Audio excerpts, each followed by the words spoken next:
এখন যে 31 দফা আমাদের মধ্যে উপস্থাপন করেছেন, সেই 31 দফার মধ্যে কি আছে সেটা যদি আমরা না জানি, তাহলে আমাদের মানুষের কাছে বোঝানোটাও কষ্টকর হবে। এখানে দুইটা জিনিস বলে আমি শুধু আমার বক্তব্য শেষ করতে চাই। এখানে আমার মা বোনেরা আছেন, নারীর জন্য কি করবো, এবং এখানে যারা সামনে আছেন আমাদের কৃষক ভাইয়েরা, মুরব্বিয়ান যারা আছেন, ওনাদের জন্য কি করবেন, এই দুইটা কথা বলে আমি আমার বক্তব্য শেষ করবো।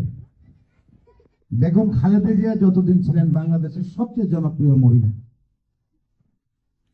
তিনবারের প্রধানমন্ত্রী ছিলেন, সাবেক প্রেসিডেন্টের স্ত্রী ছিলেন। বিশ্বের মধ্যে কোন মহিলা 3 বার প্রধানমন্ত্রী হয়েছে এই নজির কিন্তু নাই।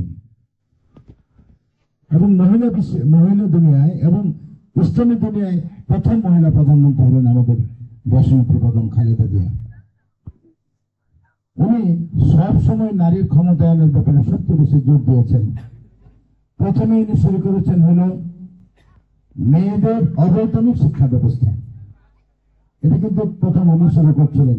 8ম শ্রেণী পর্যন্ত মেয়েদেরকে প্রথম অবৈতনিক কোনো লেখাপড়া বেতন দিতে হবে না, এটা শুরু করেছিলেন উনি।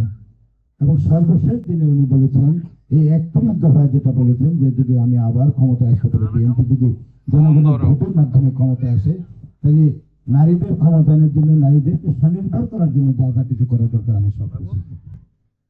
এবং আমরা মনে করি বেগম খালেদা জিয়া যদি তার বাংলাদেশ জাতীয় ক্ষমতায় আসে, তাহলে অবশ্যই নারীদেরকে এবং প্রান্তিক নারীদেরকে, একদম গ্রাম পর্যায়ের যে নারীটা আছে, যে মহিলা আছে, সেই মহিলাদেরকে উন্নয়নের জন্য, স্বনির্ভর করার জন্য, যেন কারোর প্রতি নির্ভরশীল না থাকতে হয়, সেই স্বনির্ভর করার জন্য যা কিছু করা দরকার অবশ্যই করবেন।